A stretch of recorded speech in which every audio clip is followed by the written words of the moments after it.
Vijay TV நேயர்கள் கண்பணக்கம் நம்மோடு மூத்த பத்திரிகையாளர் திரு எஸ் பி லட்சுமணன் இணைந்திருக்கிறார். வாருங்க ஒரு பேசலாம். சார் வணக்கம். வணக்கம். வழக்கமாக திராவிட முன்னேற்ற கழகம் ஏதாவது தவறு செஞ்சா அல்லது தேர்தல் வாக்குறுதி நிறைவேற்றாத விஷயங்கள்ல கூட எதிர்கட்சிகள் அதை கோர்ட் பண்ணி குற்றம் சாட்டுவாங்க, விமர்சிப்பாங்க. தற்பொழுது கூட்டணி கட்சிகளே அதை ஆரம்பித்திருக்குது. அதான் ஸ்டாலின் உஷாராகணுங்கிறனால பாலகிருஷ்ணன் சொன்ன குற்றச்சாட்டை கடந்து போகக்கூடாது, எமர்ஜென்சியா இது நடக்குதுன்னு கேட்டார் இல்லையா. கூட்டணி கட்சி தலைவர்களே முதலமைச்சரை பார்க்க முடியவில்லை அப்படிங்கிற குற்றச்சாட்டு இருப்பது நிஜம், அதுல உண்மையும் இருக்கு. ஸ்டாலின் உஷாராகலைன்னா கடந்த 3 பொது தேர்தல்களாக கட்டிக்காத்த அந்த கூட்டணியை அவரே உடைக்க தன்னை அறியாமல் துணை போகிறாரோன்னு தான் நம்ம என்ன தோணுது. ஏதோ கூட்டணி கட்சி கேட்க நல்லா கேட்ட திறந்து விடு அப்படின்னு நம்ம சொல்லல, அது நம்ம வேலையும் கிடையாது. பொது வெளிக்கு வந்துருச்சு. கூட்டணி அரசியலை கவனிக்கிறங்கிற பத்திரிகையாளர் இந்த வார்த்தையை சொல்றேன். ஸ்டாலின் உஷார் ஆகலைன்னா திமுக கூட்டணி சிதறுவது உறுதி உறுதி உறுதி. பே சண்முகம் அவர்கள் கூட ஒரு அறிக்கை விடுறாரு, பகிரங்கமா அறிக்கை விடுறாரு, தேர்தல் வாக்குறுதிகளை நிறைவேற்றுங்க அப்படின்னு சொல்லிட்டு. இல்ல அப்படின்னா வேற சில விஷயங்களை அவங்க மறைமுகமா சொல்ல விரும்புறாங்கன்னு அர்த்தம். இங்க வாங்க, எதெல்லாம் நாங்க நிறைவேற்றலன்னு சொல்றேன், சொல்லுங்க. பழைய ஓய்வூதிய திட்டத்தை எதனால தெரியுமா நிறைவேற்ற முடியல, அவரை கூட்டு விளக்கத்தை சொல்லுங்க. தேர்தல் வாக்குறுதியில சொன்னோம், முடியல. கொடநாடு விஷயத்துல சொன்னோம், இதெல்லாம் நடக்குது, இதான் நடந்துட்டு இருக்கு. ஏதாவது ஒண்ணு கூட்டணி கட்சியில கூப்பிட்டு என்னைக்காவது விளக்கம் சொல்லிருக்கீங்களா? சொல்லுங்க சார். சரி, அவரால் முடியல, உதயநிதி கூட வயசு கம்மின்னு பார்ப்பாங்க எல்லாரும், அவருக்கு முன்னாடி வந்து நிற்க மாட்டாங்க. ஸ்டாலின் நல்லா இருக்கிற போது தோழமை கட்சியில அதிகாரிகளை கூப்பிட்டு உதயநிதி பேசணும்னு சொன்னேன். அரசமைப்பு சட்டப்படி அவருக்கு அந்த அதிகாரம் இருக்கு. தோழமை கட்சி தலைவர் ஸ்டாலினுக்கு அதை விட வேற என்ன சார் வேலை? கேட்பாங்களா மாட்டாங்களா? ஒரு கூட்டணி கட்சி தலைவர் கேட்டே விட்டார். சந்திக்கணும்னு 10 இடம் மெசேஜ் அனுப்புற, பதிலே இல்லைங்கிறார். திரும்ப சொல்றேன், இந்த கூட்டணி சிதறாமல் இருக்கணும்னு ஸ்டாலின் விரும்பினால் அந்த கருத்துக்கள் மேல கொஞ்சம் கவனம் செலுத்தணும். ரொம்ப முரசொலி கூட விமர்சிக்க ஆரம்பிக்குது. இதெல்லாம் கூட்டணி தர்மமா? ஏதாவது எதிர்த்து கேட்டா இல்ல, அது ஒருத்தர் அப்படி சொன்னாருங்கிறத கடந்து போயிட முடியாது. அவங்களுடைய பார்வையில பதில சொன்னாங்க. ஆனா இப்படி பொது வெளியில அடிச்சுக்கிற விஷயமா? இதுதான் கூட்டணி தர்மமா? நான் கேட்கிறேன், இதுதான் கூட்டணி தர்மமா? பொது வெளியில அடிச்சுக்கிறது. பாலகிருஷ்ணன் அப்படி ஒரு வார்த்தை சொன்னார்னா, இங்க வாங்க பாலகிருஷ்ணன், எதுக்காக சொன்னீங்க, எந்தெந்த போராட்டத்தை கேட்டு எதுக்காக புரசுரில் அத்தனை பட்டியல் போட்டாங்க. இதை சொல்கிற பாலகிருஷ்ணன் அதே மாநாட்டுல இந்த போராட்டத்தை எல்லாம் நடத்தியது மார்க்சிஸ்டான்னு ஒரு பட்டியல் போறாரு. முரசொலி கேட்ட கேள்வி எல்லாம் நியாயமான கேள்வி, உண்மை. இப்ப இங்க வாங்க, 21 போராட்டம் நடத்திருக்கீங்களே இந்த 4 வருஷத்துல, அனுமதி கொடுக்கவும் தானே நடத்துனீங்க, வேற எதுக்கு உங்களுக்கு கொடுக்கல சொல்லுங்க, நான் கூப்பிட்டு இன்ஸ்ட்ரக்ஷன் கொடுத்துட்றேன் இப்படின்னு கூப்பிட்டு வச்சு பேசணுமா இல்லையா சார்? அந்த தகவல் தொடர்பு இடைவெளி திமுகவை ஆபத்தில் கொண்டு போய் நிறுத்தும்.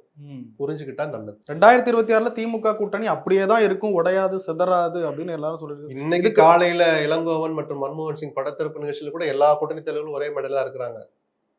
இதெல்லாம் ஒரு சடங்குகள் கடந்த நிகழ்ச்சி. இதை நம்பி ஸ்டாலின் ஏமாறக்கூடாது. இப்படியே இருக்கிறதுனால தலைமை கட்சியில் இப்படி அடிமையாகவே இருப்பார்கள்னு ஒரு கனவுல அந்த ஒரு விமர்சனம் பார்வை தான் இன்று வரைக்கும் அவங்களுக்கே இருக்கு. எங்களை அடிமையாக நினைக்கிறாங்க. வேல்முருகன் எல்லாம் பல வார்த்தைகளை வெளிப்படையாவே சொல்லிட்டார். ஒரு நாள் அவங்களை கூட்டு பேசுறவங்களுக்கு என்ன கஷ்டம் சொல்லுங்க. தகவல் தொடர்பு இடைவெளிங்கிறது தனிப்பட்ட முறையில ஸ்டாலினுக்கும் இந்த ஆட்சியை நடத்தி கொண்டிருக்கிற கட்சிங்கிற முறையில திமுகவுக்கும் நல்லதல்ல.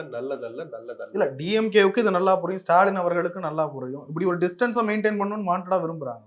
இல்ல சார், அதுக்கு அது ஒரு ஸ்ட்ராட்டஜியா இருக்கலாம். பட் நீங்க எதுக்காக இடைவெளி விட்டுக்கிட்டே போனீங்கன்னா காணாம கண்ணுக்கே தெரியாம எங்கேயோ போயிடுவாங்களே.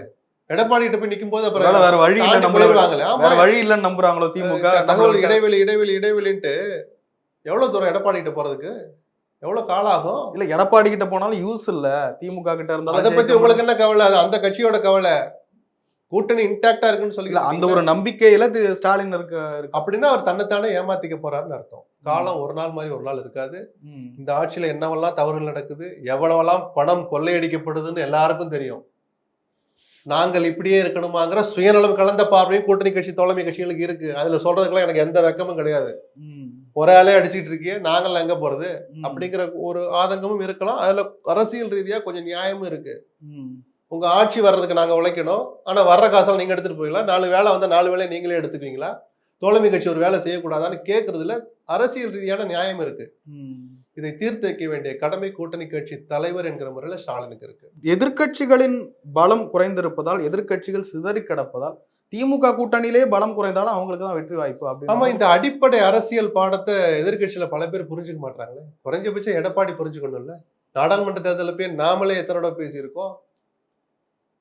கூட்டணி சிதறனா திமுக தான் ஆட்சி. 40க்கு 40 திமுக ஜெயிக்க கூடாது, 40க்கு 40 ஜெயிக்கிற அளவுக்கான ஆட்சி இங்க நடக்கலன்னு நான் எத்தனை பேட்டி கொடுத்துருக்கேன். ஜனநாயகம் வலுவா இருக்கணும்னா குறைஞ்சது 4 இடமா எதிர்க்கட்சி ஜெயிக்கணும்னு தானே நானே சொல்லியிருக்கேன். என்ன போன்ற பல பேர் சொன்னாங்களே, காதுல விழுந்துச்சா? துச்சமா மதிச்சுல பிஜேபி கூட்டணி விட்டு வெளியில ரைட்டு. ஒரு கட்சிக்கு ஒரு உரிமை இருக்கு. அந்த உரிமைக்குள்ள நம்ம போகல. வலுவா இருக்கணும், வலுவா ஒரு கூட்டணி அமைக்கணும். இந்த திமுக ஒரு பாடம் போட்டு நீங்க மனப்பூர்வமா நினைச்சிருந்தீங்கன்னா சிதற விடுவீங்களா? சிந்திக்க வேண்டியவர்கள் சிந்திக்கணும். என்ன நடக்குதுன்னு பார்ப்போம். ஈரோடு கிழக்கு தொகுதிக்கு தேர்தல் அறிவிக்கப்பட இருப்பதாக சொல்றாங்க. மேபி நம்ம பேசிட்டு இருக்க இந்த சூழ்நிலையில அறிவிச்சிடலாம். எப்படி பாக்குறீங்க? எப்படி இருக்க போகுது? இல்ல அவ்வளவு ஒன்றும் பெரிய இம்பாக்ட் ஏற்படுத்துற தேர்தலா நான் பார்க்கல. அதிமுக விவகாரம் மட்டும் கொஞ்சம் கவனிக்கப்படக்கூடிய தேர்தலா அது இருக்கும். அதிமுக போட்டியிடுதா, புறக்கணிக்குதா? போட்டியிட்டா என்ன ஓட்டு வாங்கும்? தனியா நிக்கிறாங்களா? இல்ல போனோட இடையோட இடைத்தேர்தலில் ஓபிஎஸ்க்கும் எடப்பாடிக்கும் பிரச்சனை இருந்த போதும் கூட நான் போட்டியிலிருந்து விலகுறேன்னு சொல்லி விலகினவர் தான் ஓபிஎஸ். அப்போ பிஜேபி கூட மறைமுகமா ஆதரிச்சாங்க. அப்படி இல்லாம இருந்து கூட படுதோல்வியை தான் அதிமுக சந்திச்சிச்சு. இன்னைக்கு அந்த பிஜேபியும் இல்லை, ஓபிஎஸ் நிரந்தரமாகவே எதிரியா போயிட்டார் எடப்பாடிக்கு. இப்போ அந்த ரெட்டலை சின்னம் தொடர்பான வழக்கு விவகாரம் தேர்தல் ஆணையத்தில் இருக்கு. அவங்க சட்ட ரீதியா எடுக்கிறாங்களா, விதிகளுக்கு உட்பட்டு நடவடிக்கை எடுக்கிறாங்களா, இல்ல அந்த விதிகள்ல சில விஷயங்களை பிஜேபி ஞாபகப்படுத்துதா, என்ன சேட்டை பண்ண போறாங்க? கடந்த காலத்துல பிஜேபி பண்ண சேட்டை தான் இப்பயும் பண்ண வாய்ப்பு இருக்கு. இல்ல நீங்க நம்பலையா? ரெட்டலைக்கு எடப்பாடி பழனிசாமி அவர்கள் நாடாளுமன்ற தேர்தலில் கழித்து போட்டார். சிக்கல் இல்லாம போகும்னு நம்பலையா? சார் எல்லாமே அரசியல் தான் சார். இதே ரெட்டலையை முடக்கும் போது நல்லா இருந்துச்சா? ஜெயலலிதா மறைவுக்கு பிறகு ரெட்டலை முடக்குனாங்கல்ல, ஆர்கே நகர் இடைத்தேர்தல்ல. இரட்டை கம்பம் குறைஞ்சபட்ச காரணிகள் இருக்கணும்ல, ஏதாவது ரீசனபிளா இருக்கணும்ல. அப்ப சட்டமா வேலை செஞ்சுச்சு. அப்ப பண்ணதும் அரசியல் தான். அந்த அரசியல் இப்போதும் நடத்த பிஜேபி விரும்பினால் இரட்டை இலைக்கு ஆபத்து வரலாம். மற்றபடி சட்ட ரீதியா அதே தேர்தல் ஆணையத்தின் முடிவுப்படி ரெட்டலை எடப்பாடி கிட்ட தான் இருக்கு. பிரச்சனை வர வாய்ப்பு இல்லை. இன்னைக்கு நடந்துட்டு இருக்கிற ரெய்டை பார்த்தா ஐடி ரெய்டு 26 இடங்கள்ல நடக்குது. அது போற திசை எடப்பாடிக்கு நல்ல செய்தியா இல்லை. சரிதானா? இப்படி அரசு மத்தியில் ஆளுகிற பிஜேபி என்ன நினைக்கிறதோ அதன் போக்குல தான், அதனுடைய விளைவுகள், அதனுடைய இம்பாக்ட் தான் அதிமுக எதிர்காலத்துல இருக்கும்னு சொல்றேன். அது ஈரோடு இடைத்தேர்தலையே எதிரொலிக்குமா எனக்கு தெரியாது. இது திராவிட முன்னேற்ற கழகத்துக்கு ஒரு முக்கியமான தேர்தலா நீங்க பாக்கலையா? அவ்வளவு பெரிய இம்பாக்ட கொடுக்கிற தேர்தல் இல்லைன்னு சொல்றீங்க. இல்ல, ஏன்னா டென்யூர் கம்மியா இருக்குன்னு சொன்னேன். 1 வருஷத்துல இருக்கு தேர்தல். பட் வெற்றி அடைஞ்சாதான் கௌரவம் பாதுகாக்கப்படும். ஆட்சிக்கு கிடைச்ச நற்சான்று தோத்துட்டாங்கன்னா இது அப்படியே எதிர்கட்சிகள் கொஞ்சம் வலுவா எடுத்துட்டு போவாங்க. பட் அந்த லட்சணத்துல எதிர்கட்சிகள் அரசியல் நடத்துறதா எனக்கு தெரியல. எடப்பாடி பழனிசாமி நான் கேக்குறேன், ஒரு பொது வேட்பாளர் பெருந்தன்மையை காமிச்சு யாராவது ஒருத்தர் ஒரு வேட்பாளர் நிறுத்துவோம்னு யாருக்காவது அந்த பெருந்தன்மை வருதா? யாருக்காவது வருது? யாராவது ஒருத்தராவது ஆரம்பிக்கிறாங்களா? சீமான் தனியா ஒரு ட்ராக் எடுப்பாரு. திமுகவுக்கு பாடம் புகட்டணுங்கிற எண்ணம் நிஜமாகவே இவர்களுக்கெல்லாம் இருந்ததுன்னா பெருந்தன்மை தான் முதல்ல வரணும். எல்லா தேர்தல்களையும் இருக்கணும்னு நான் சொல்லல. அதுக்காக கட்சி நடத்துறாங்க. ஒருத்தருக்கும் சுய விருப்பங்கள் இருக்கும், ஆசைகள், அபிலாஷைகள், கனவுகள், ஏக்கங்கள், எதிர்பார்ப்பு எல்லாம் இருக்கும். ஒரு குறிப்பிட்ட தேர்தல்ல திமுகவுக்கு ஒரு பாடம் கற்றுக் கொடுப்போம், ஒருத்தர் நிறுத்துவாங்க, வாங்க எல்லாரும் ஒரு கூட்டம் போடுவோம், என்னைக்காவது யோசிச்சிருக்காங்களா? அப்புறம் என்ன சார் நீங்களாம் திமுகவுக்கு பாடம் புகட்டும், திமுகவை அகற்றுவோம், இதெல்லாம் வெற்று கோஷம் தான். இந்த ஜென்மத்துல எல்லாம் நடக்காது. பிரிஞ்சிருந்தா இன்னைக்கு திமுக அடிச்சு வச்சிருக்கிற காசுக்கு எந்த தேர்தல் ஆனாலும் திமுக தான் ஜெயிக்கும். விக்கிரவாண்டி தேர்தலை அண்ணா திராவிட முன்னேற்ற கழகம் புறக்கணித்தது. இந்த தேர்தலில் நிற்க வேண்டிய கட்டாயம் இருக்கு அப்படின்னு நினைக்கிறீங்க? அப்படி இல்லை. ஒரு பிரதான எதிர்கட்சி தேர்தலை புறக்கணிக்கிறது நல்லது இல்லை. ஜெயலலிதா கூட அந்த காலத்துல, கடந்த காலங்கள்ல அந்த முடிவை எடுத்திருக்கிறார். அதுல இருந்து மீண்டு வர்ற ஆளுமை அவருக்கு இருந்தது. இன்னைக்கு அந்த ஆளுமை இவருக்கு இல்லைன்னு எடப்பாடி ஏற்கனவே நிரூபிச்சிருக்கிறார். அதனால ஒரு தேர்தலை இருப்பை காட்டுறது, உயிரோட்டமா வச்சிருக்கணுங்கிறது ஒரு கட்டாய கடமையா இருக்கு.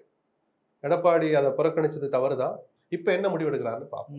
இந்த இரட்டை இலை தொடர்பாக திடீரென்று நீதிமன்றத்தில் வரக்கூடிய வழக்குகள் தேர்தல் ஆணையத்தில் இல்ல சார், இதுக்கு உயிரோட்டமா வச்சிருக்கலாமா, இல்ல ஒரு 2 நாள்லயே இதை முடிச்சு ஊத்தி மூடிடலாமாங்கிற முடிவெல்லாம் தேர்தல் ஆணையத்துல இருக்கு. மறைமுகமா பிஜேபியின் கைகள்ல இருக்கு. நான் திரும்ப அந்த பாயிண்ட் தான், நீங்க எத்தனை கேள்வி கேட்டாலும் என் பதில் அது ஒண்ணுதான். பிஜேபியினுடைய விருப்பம் இந்த விஷயத்தில் வெளிப்படும். இல்ல அதுக்குதான் ஒரு பேசிக் ரீசன்ஸ் இருக்கும்ல, கட்சி உடையணும், 4 பேர் பிரியணும். சார் அவங்க நினைச்சாங்கன்னா, இல்ல ரீதியா யாருகிட்ட அதிக எண்ணிக்கை இருக்கோ பொதுக்குழு உறுப்பினர்கள் அப்படின்னு ஒரு நாள் ஒரு ரூல் எடுத்துட்டு வருவாங்க. இன்னும் சமாஜ்வாடி கட்சின்னு வந்தா இல்ல எம்எல்ஏக்கள் யாருக்கிட்ட அதிகமா இருக்காங்களோ அவங்க கிட்ட தானே ஒரு ரூல் எடுத்துட்டு வருவாங்க. இதெல்லாம் அந்தந்த நேரத்து அரசியல். எந்த பார்வையில பார்த்தாலும் எல்லா பார்வையும் எடப்பாடி. அதான் இப்ப என்ன நடக்குதுன்னு பாப்போம்னு சொன்னேன். பொறுத்திருந்து பாப்போம்னு. ஓபிஎஸ் கூப்பிட்டதையும் ஒரு புது அரசியலா நீங்க பாக்குறீங்களா? எங்க கூப்பிட்டாங்க ஓபிஎஸ் அவர்களை? இல்ல அது சட்ட ரீதியான நடவடிக்கை. யாரெல்லாம் கட்சியில் இல்லாத ஓபிஎஸ் கூட கூப்பிட்டு பேசலாம். கட்சியில் இல்லாத ஓபிஎஸ் இல்லையே. வழக்கு இன்னைக்கு நடந்துட்டு இருக்கு. அவரும் ஒரு வாதி பிரதிவாதி சார். இன்றைக்கு அவர் கட்ட முடியாது சார். அதை சொல்லல. பிரதான சிவில் வழக்கு இன்னைக்கும் நிலுவையில் இருக்கு. முதல்ல அதை புரிஞ்சுக்கோங்க. வழக்குல அவர் ஒரு பார்ட்டிங்கிற முறையில் அவரை கூப்பிட்டு கேட்க, தினகரனை கூப்பிட்டு கேட்டாங்களா? தினகரனை கூப்பிட்டு கேட்டாங்களா? சசிகலாவை கூப்பிட்டு கேட்டாங்களா? இல்லையே. ஓபிஎஸ் தான் சார் பிரதான வாதி சிவில் வழக்குல. அவரை கூப்பிட்டு கேட்க யாரை கூப்பிட்டு கேட்பாங்க? சிவில் வழக்கு இன்னைக்கு நடக்குது. இன்னும் 20 வருஷம் நடக்கும். அது இந்த ஜென்மத்துல முடிவுக்கு வராது. அது உயிரோட இருக்கிற வரைக்கும் இந்த மாதிரியான விஷயங்கள் அப்பப்ப பபுள் மாதிரி கிளம்பும். அது நிஜமாவே வெடிக்குமா இல்ல அப்படி பபுள் மாதிரி அமிங்கிடுமா அப்படிங்கறதெல்லாம் திரும்ப சொல்றேன், பிஜேபியின் கைகள்ல தான் இருக்கு. டிடிவி தினகரன் வலிந்து வந்து அழைக்கிறார் அண்ணா திராவிட முன்னேற்ற கழகத்தை பாஜக கூட்டணிக்கு. என்ன அப்படின்னா என்ன கையை பிடிச்சு இழுத்தாரா, கேட்டை பிடிச்சு ஆட்டினாரா, பிரஸ் மீட் கொடுக்குறாரு. என்ன சொன்னாருன்னு சொல்லுங்க. வரலன்னா அதிமுக ஒழிஞ்சிரும்ன்றாரு. இல்ல அவரு ஒரு பார்வையில சொல்றாரு. என்டிஏல அவர் இருக்கிறார், இந்த கூட்டணி வலுவா இருக்கும். எடப்பாடி பழனிசாமி அதிமுக தொண்டர்கள், அம்மாவின் தொண்டர்கள் ஒற்றுமையா இருக்கணுங்கிற கருத்தை டிடிவி இன்னைக்கா சொல்றாரு? 17ல இருந்து சொல்லிக்கிட்டு தான் இருக்கிறார். அவர் தனியா கட்சி ஆரம்பிக்கிறதுக்கு முன்னாடியே சொன்னார். என்னதான் இருந்தாலும் எடப்பாடி பழனிசாமிக்கு எதிரியாக பார்க்கப்படுவார், இவரும் அப்படிதான் பாக்குறதா சொல்றாரு. இல்ல, அந்த எடப்பாடி பழனிசாமி கட்சியினுடைய நலனை மனதில் கொள்ளாமல் வெற்றியையும் தேடித்தராமல் இதே திசையில் எடுத்துட்டு போனால் அதிமுக அழிவு பாதைக்கு தான் போகணும்னு சொல்றாரா? ஒண்ணு அதை புரிஞ்சுக்கிட்டு வரட்டும். அப்படி எடப்பாடி வர்ற போது நான் இடைஞ்சலா இருப்பேன்னு சொன்னா நான் கூட அந்த போட்டியில இல்லைங்கிற வார்த்தையை சேர்த்து ஹிந்து கொடுத்த பேட்டியில சொன்னார் அவர்.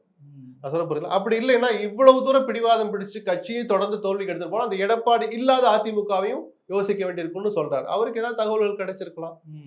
புரியுதுங்களா? ஏதோ வழியை வந்து போறேன்னா எடப்பாடி ஒத்துக்கிற வரைக்கும் நான் சாகும் வரை உண்ணாவிரதத்துக்கு போறேன் சொன்னாரு. இல்ல, அவருடைய பார்வை தவறா இருக்கு. பிஜேபி தான் அதிமுகவை அழிக்குது அப்படின்றது ஒரு பரந்துபட்ட அரசியல் தெரிந்தவர்கள், அரசியல் புரிந்தவர்கள் பேசுகிற பிஜேபி தான் அதிமுகவை உடைச்சது, பிஜேபி தான் அந்த அதிமுகவை திருப்பி ஒன்னாக்குனதும் பிஜேபி தான், 4 ஆண்டுகால ஆட்சியை காப்பாத்தினதும் பிஜேபி தான். ஏதோ ஒரு கேரக்டரை மட்டும் எடுத்து வச்சுட்டு பேசுறது தப்பு.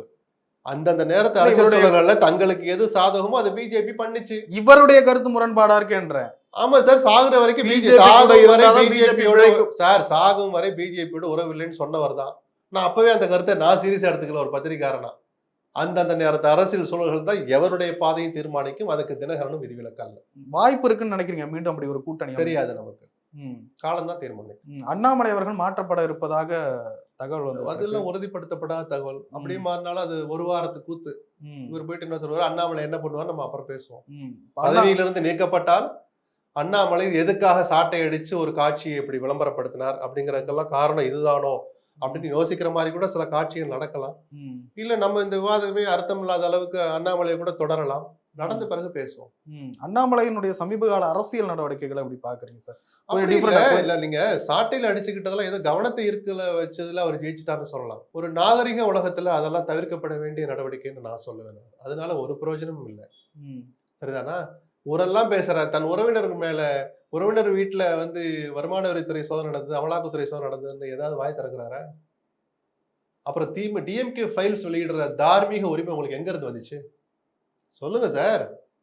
நேர்மையான அரசியலை விரும்புறாருல அண்ணாமலை. நான் அதை மனப்பூர்வமா அவரை போன்ற இளைஞர்கள் அந்த வார்த்தையை பயன்படுத்துறதே நான் வரப்பிரசாதமா நினைக்கிறேன். அந்த நேர்மை உங்ககிட்ட இருந்து தொடங்கணும். என் மனைவியின் சகோதரர் வீட்டில் அலுவலகத்தில் நடந்த சோதனையில் இவ்வளவு கைப்பற்றப்பட்டது, அவர் சட்ட ரீதியாக அதை எதிர்கொள்வார், அதையாவது சொல்லியிருக்காரா? அது என்ன ஒண்ணுமே நடக்காத மாதிரி கடந்து போறாரே? சொல்லுங்க சார். அவரை சுற்றியும் அந்த விமர்சனம் அப்பவே வந்துச்சு.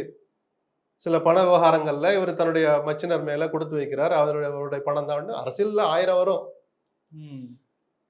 அந்த சர்ச்சை ஒண்ணு வந்துகிட்டு இருக்கு. அதுல எனக்கு எந்த தொடரும் இல்லை. சட்ட ரீதியாக அவர் அதை எதிர்கொள்வார். அதை கூட சொல்லாம அப்படியே சம்பவமே தமிழ்நாடு நடக்காத மாதிரி கடந்து போயிட்டு சாட்டில் அடிச்சுக்கிட்டா மட்டும் உங்களை விட்டுருவாங்களா? நேர்மைங்கிறது திரும்ப சொல்றேன், உங்ககிட்ட இருந்து ஆரம்பிக்கணும். இல்ல, அது சீரியஸா பார்க்கப்படலையா? சாட்டையில் அடிச்சது காமெடியா தான் பார்த்தாங்க. என்ன சாதிச்சாரு அவர்? அதுல கவர்னர் நேத்து பண்ண வேலைக்கு இன்னொரு எடுத்து அடிச்சுட்டு இருந்தாலும் நன்னர் பாராட்டி இருப்பேன். கவர்னர் செய்த தவறுக்கு நான் சாட்டில் அடிச்சுக்கிறேன்னு சொல்லாம அவருக்கு முட்டு கொடுக்க ஓடோடி வர்றாரு. அவர் லாலாம் எடுத்து காட்டுறாரு. என்ன எடுத்து சரி 91ல இருந்து இருக்கு 34 வருஷத்து நடைமுறையை ஏன் மாத்தணும்னு அண்ணாமலை விளக்கம் சொல்லியிருக்காரு. 71லயே சட்டம் போட்டாங்கன்றாரு. என்ன சட்டம் போட்டாங்க? ஆளுநர் பங்கேற்கக்கூடிய நிகழ்ச்சிகளை இதெல்லாம் நிகழ்ச்சிகளில் திருப்பி நான் தான் சொல்றேன். ஆளுநர் பங்கேற்கிற நிகழ்ச்சிகள் வேற, சட்டமன்றத்தில் ஆளுநர் நிகழ்த்துகிற உரை வேற. இது சாதாரண நிகழ்ச்சி, அரசு நிகழ்ச்சி அல்ல, சட்டமன்ற நிகழ்வு. அப்படி இருக்கா? காட்டுங்க, நம்மளும் ஏத்துட்டு போலாம். சரி, அப்படியே 71 சட்டம் போட்டீங்க, 91ல இருந்து ஜெயலலிதா வருது அமல்படுத்தி வந்துகிட்டு இருக்குல்ல. இந்த 34 வருஷத்து நடைமுறையை எதுக்காக மாத்த நினைக்கிறீங்க? உங்களுக்கு தமிழ் மேல ஒரு பற்றே வராதா? அப்புறம் என்னத்துக்கு நீங்க தமிழ்நாட்டு ஆளணும்னு நினைக்கிறீங்க? சொல்லுங்க சார். தமிழ் தாய் வாழ்த்துனா அப்படியே விட்டுறணும், தமிழன் சொல்லக்கூடாது, தமிழன் உணர்வு வரக்கூடாது, தமிழ்நாடு ஆளுநர் அப்படி சொல்லல. தமிழ் தாய் வாழ்த்து மேல அவ்வளவு மரியாதை இருக்கு, தமிழ் மேல அவ்வளவு மரியாதை இருக்குதுன்னா அதுல அவ்வளவு பெரிய விளக்கம் கொடுத்திருக்காரு. அப்படி அவர் புறக்கணிக்கணும்னு அவர் இருங்க. அப்படி அவர் நிஜமாவே மனப்பூர்வமா நினைச்சிருந்தாருன்னா தமிழ் தாய் வாழ்த்துக்கு நிஜமான மரியாதை, முழுமையான மரியாதை கிடைக்கும்னா தொடக்கத்தில் அது மட்டும் இருக்கட்டும் தான் சார் நிஜமான ஒரு கருத்தா இருக்க முடியும். அதுவும் இருக்கட்டும்னு சொல்றாரு. யார் அடுத்தடுத்து பண்ண அதுக்கு பேர் மரியாதையா?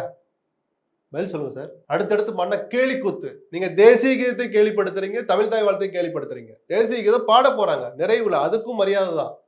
எழுந்து நின்று மரியாதையோட அந்த நிகழ்ச்சியை முடிச்சு வைக்கிறது தான் உச்சபட்ச மரியாதை. நேற்று அது நடக்காம போச்சா? தமிழ் தாய் வாழ்த்தை தமிழர்களை நீங்க மதிக்கிற லட்சணம் இதுதானா?